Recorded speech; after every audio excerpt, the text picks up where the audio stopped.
Hi everyone, I'm Chantal Broderick and today I'm chatting to the CEO of KeepMe, Mullane. Ian, welcome. It's great to see you. Hey, it's great to see you. Thanks for having me, Chantal. Now, you've recently released a white paper, The Fitness Future Rules of Engagement. And in that paper, you talk about the wellness ecosystem and you share 6 rules that operators must take to secure a foothold in that new ecosystem. So today we're going to focus on 4 key areas of the paper, specifically landscape changes that happened in 2020 and what you believe will stay as we move forward.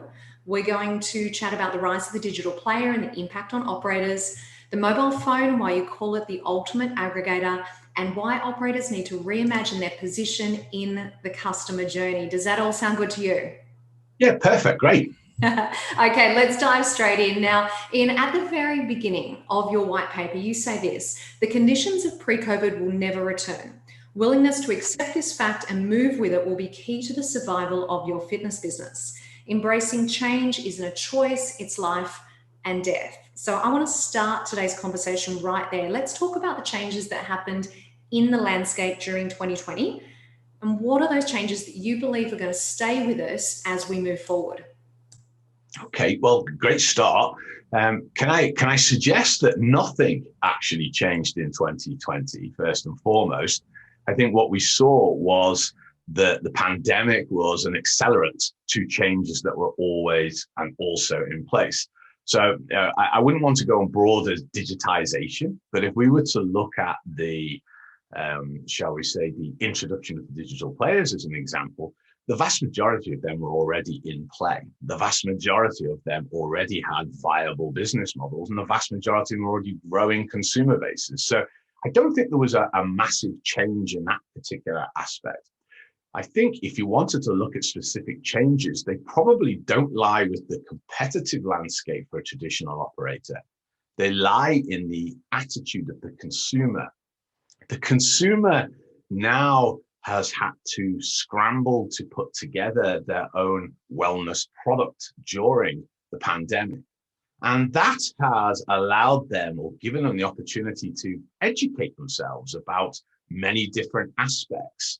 So, where previously it may have been a routine or a discipline 3 times a week trip down to the local gym for them to get a 45-minute or an hour's worth of exercise, it's now starting to incorporate a much wider variety. I think there's been huge increases in the utilization of mindfulness. The Calm and the Headspace apps is a good example.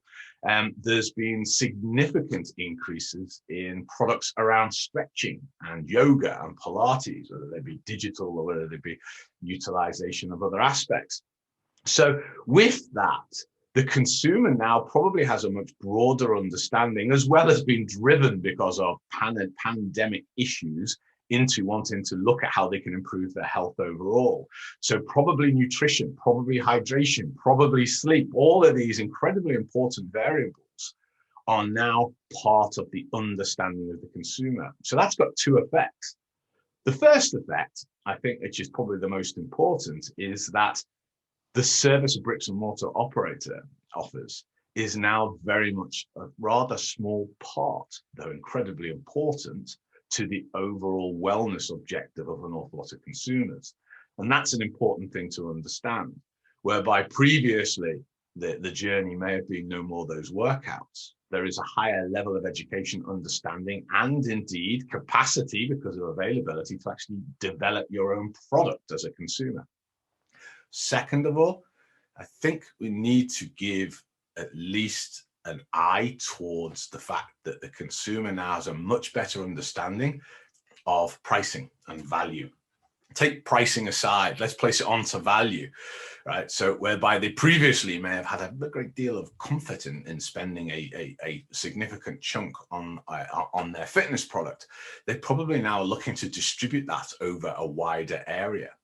And for those that have engaged with digital at home through any of the digital providers, if they believe through their $9 a month that they're receiving significant, the same as or nearly the same as value as having to go to their local gym, in all probability, they will utilize that as either a price point to judge the other offerings, bricks and mortar or otherwise, or use it as one pillar and then start adding in the other aspects, which they'll also need to pay for, such as their mindfulness, et cetera, et cetera. So it's, in summary, what we're seeing here is a bringing together of an awful lot of trends and themes that we're developing. They've just accelerated.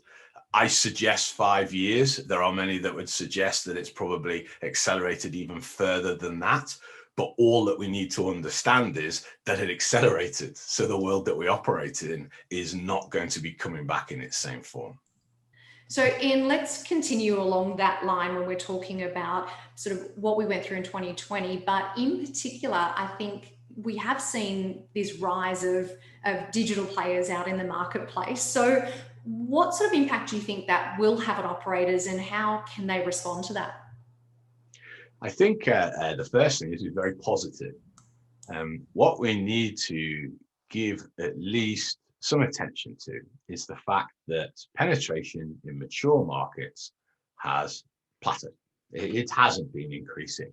Yes, the headlines would try and suggest, percentage increases here and percentage increases there. But in the vast majority of markets, there is still the majority of people who are not yet touched by the fitness industry in a meaningful way. So how does that change? Well, with the rise of the digital player in the marketplace, we are seeing the entry of some incredibly talented marketeers at both Apple and Peloton, would be very good examples, or Lululemon when it comes to mirror, and we can name plenty of others. All of these organizations are currently, along with their incredibly large audiences. Let's not forget that Apple has an audience of over 1 billion users of its products. That with that in mind, they are now positioning themselves to discuss and engage people around fitness, right? That is going to bring a new segment, a new cohort of individuals who are going to have an interest and develop, hopefully, a passion for fitness. That's going to be very useful for seeing an increase in penetration overall. I think that the rise of the digital player, whenever we see competition, we will see traditional operators, we'll see market incumbents, players already within the marketplace have to either raise their game. You'll get a number that will bury their heads in the sand, and that's why we will unfortunately continue to see some significant casualties in the industry over the next 12 months. But we'll also see innovation. We'll also see people take the lead from what they're seeing from the digital players and utilize the experience that they've got. In the vast majority of the public's eyes, the gym is still the temple of fitness and wellness. The reality may be different. But when you talk about, your fitness regime, the vast majority of people, even your wellness, your health regime, will talk about the gym visits first and foremost. So there's an opportunity there. If I was to put a word of caution, it would be around the apparent rush to develop digital product itself. That, as many will be finding out currently, is a very challenging proposition. It will require an organization to involve themselves in areas they've never had to deal with before, whether it be talent, whether it be music IP, whether it be just sitting down like an editorial team and working out what type of content we're going to push out for the week. There is a lot of challenges in trying to deal with that. And I think that it would be incredibly important for organizations to look at where their priorities should be. Because I can assure you that the 150 million a year spent by Peloton on media production is what has been a large case for their success. If you were to look at their senior team, they are all ex-broadcast, well, not ex-broadcast professionals, that's completely inaccurate. They're all current broadcast professionals, having come from the likes of the Disney Corporation. So the idea that me and my little provincial club is going to be able to stick my PTs in a backdrop, maybe throw a few lights and a camera on them and make a sustainable product is probably challenging. In the environment we're in at the moment, we need to figure out what we are going to be in this new marketplace. And there are going to be distractions, of which this could be one for many brands, that could prove incredibly costly in both resources, capital, and time in a market that's going to be moving very fast competitively, as we have the new digital players, which are not shackled by the bricks and mortar challenges that we have with tenants and all the rest of the stuff, are going to be able to move into a different room altogether. Yeah, Ian, I was just mentioning to you earlier, there's actually a great quote in the white paper where you say, determine whether integrating with others' content would allow you to better play your part in the ecosystem. And I thought that was a really significant takeaway in relation to this digital sort of environment and digital players. So thank you for diving into that. Now, I do want to talk about the mobile phone, because it does play a very big role in the white paper that you wrote. And in that paper, you actually reference it as the ultimate aggregator, being the mobile phone. Do you want to explain what you mean by that? Yeah, I guess in our industry currently, an aggregator probably has a different definition. But let's just give consideration to what we carry around now. Within our phone now, we have the capacity to take on-demand classes with world-class professionals at any stage, at any time of the day, across multidisciplines. We can engage in both mindfulness, we can engage in recovery. It can be the main aspect for looking at our nutrition and our sleep when it's used in conjunction with a wearable. What the mobile phone has done is give the capacity for a consolidation of our lives, which can then be used to give personal experiences through digital products. And I think that is an area which is only going to increase. The advent of 5G, which, to those in a non-technical probably seems no more than, another iteration of a mobile phone technology. It's a complete and utter game changer in a digital world. To give you an idea, it would be unrealistic to expect that digital cable broadband would even exist within a period of 3 to 4 years, when 5G is capable of being delivered at speeds so many times faster than what we get to our desktops, and is done so without any infrastructure. So what does that mean? Well, it means that on-demand element really is on demand. But here's one of the other kickers to give consideration to. So if we take a look at my capacity to participate in an on-demand session, the personalization can be done very simply because no longer are there constraints around bandwidth. So I could be, for instance, utilizing maybe a Garmin or a Whoop or another wearable, and that data could in real time from my phone be going into the digital operator to then being utilized to turn back instantaneously because of the capacity and the speed to personalize the session that I'm actually involved in there and then. And there are aspects of that in Apple Fitness already, but we're going to see some big changes on there. So I think the final point on the mobile phone is that the mobile phone is a consolidator because it increasingly carries more of our data. In the United States, the move towards it actually carrying your medical records. But even in the vast majority of markets, anyone who is to open their Google Fit or their Apple Health is going to find a wide variety of health data that they may or may not have known was even being tracked.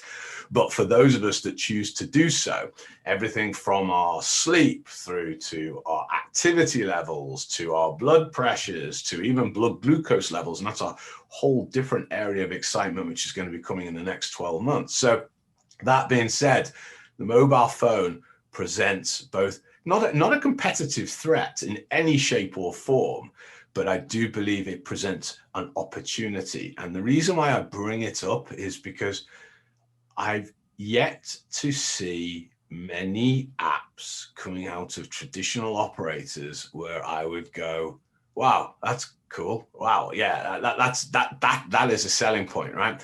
I tend to see much more around basically another medium for us to shout at you And oh, by the way, if you don't use it, you won't be able to get in because we're now using them as QR codes for you to use them on your membership card, right?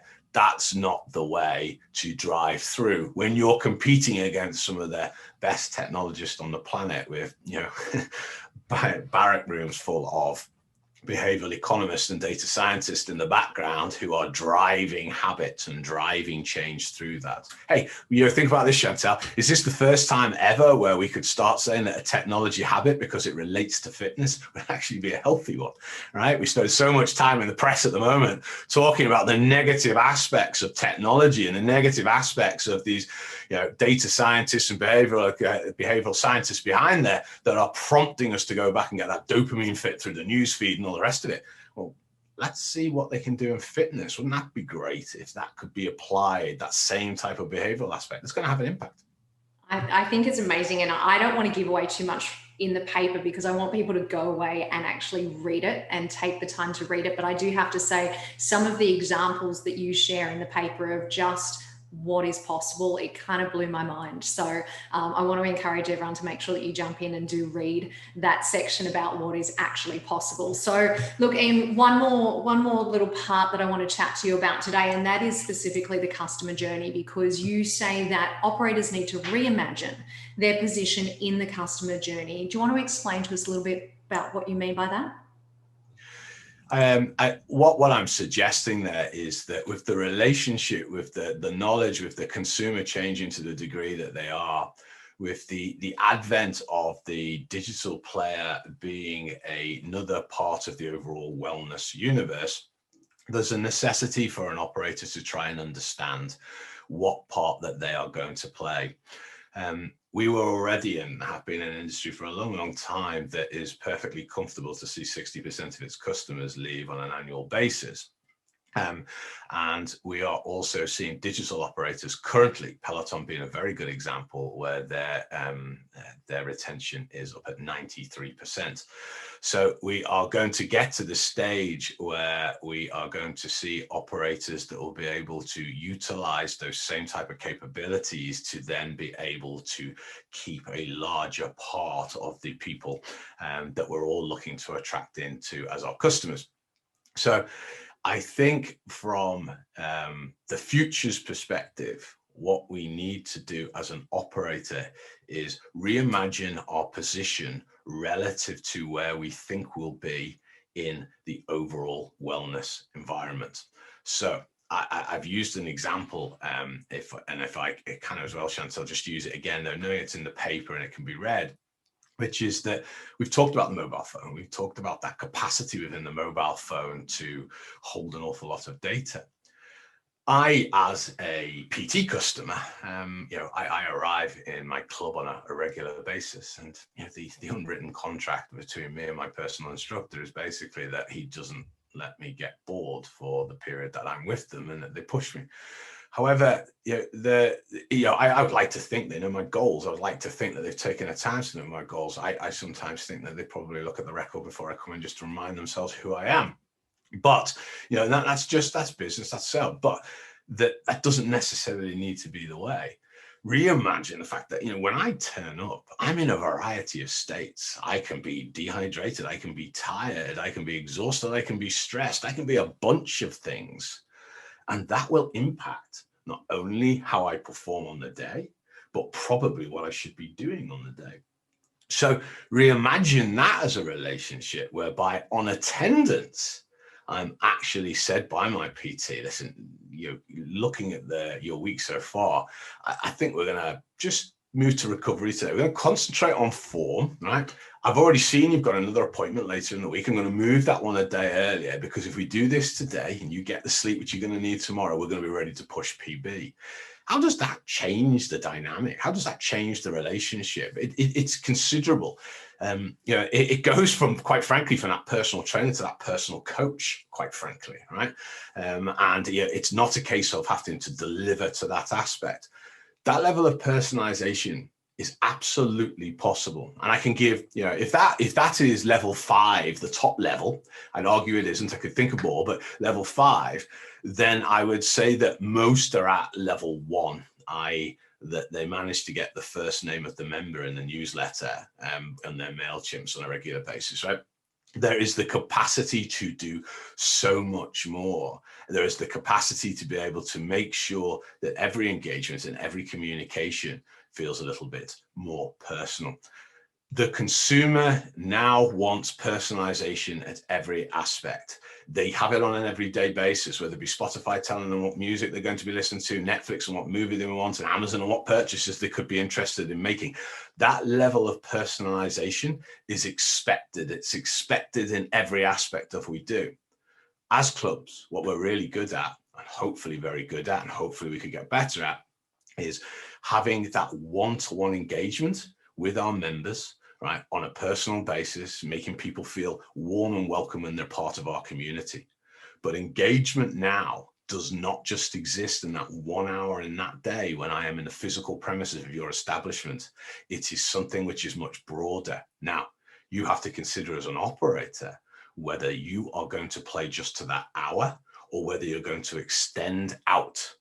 If you don't extend out, somebody else is going to, and they already are. If you were to take a look at your members' phones and have a look at the different physical fitness and fitness products that they have on there. So if you're not extending out, then what you need to be prepared for is the fact that the digital players are going to extend in. And that squeeze is going to come in the form of price. That squeeze is going to come in the front of acquisition costs, and that squeeze is going to come in the cost of attrition. All of those are variables which in this marketplace, after the challenging 12 months that the industry has been through, we can ill afford. Couldn't agree more, Ian. And it's interesting as you're talking through that, I kind of stepped back into my days as a PT, which was a couple of years ago, maybe 10. And to think about the possibility of being able to so well or know your client so well and have that data and be able to adapt those sessions accordingly, down to understanding if, you know, they've just come out of a 3-day conference or whatever the case may be, knowing that you can actually adapt those sessions, it would go so far, as you've suggested, to actually building that connection, extending that relationship, and really, I guess, employing that trust and that longevity with your clientele and with your members for operators out there. So look, there is so much detail in the paper that you've released, and we've only really just skimmed the surface on some of the key areas today. So really importantly, if people want to download the white paper, get their hands on a copy, what do they need to do? Where do they need to go? Oh, really simple. If they go across to KeepMe.ai, they'll see a download button there and they can get it downloaded today. I have one ask, and that is that anyone who's got opinion or comment or wants to add to the discussion. That paper had one purpose. It was to bring about discussion around a very important topic for the industry going forward. So I very much would be eager to have engagement. I'm quite happy for people to contact me personally at ian@keepme.ai to have that conversation, because I think it's an important one. And I think that everyone's ideas can develop, including my own, so that we can refine and make sure we make as little missteps as possible as we get into this next exciting period. Absolutely. Ian, thank you so much. And I do want to leave just by encouraging everyone to make sure that you go and download that link, and we will pop a note in the show notes, and we'll also put it down in the video here today. So Ian, it is always a pleasure to catch up. Congratulations on the release of your white paper. Thank you. And I think you have sparked a lot of conversation out there. Good. Thank you very much.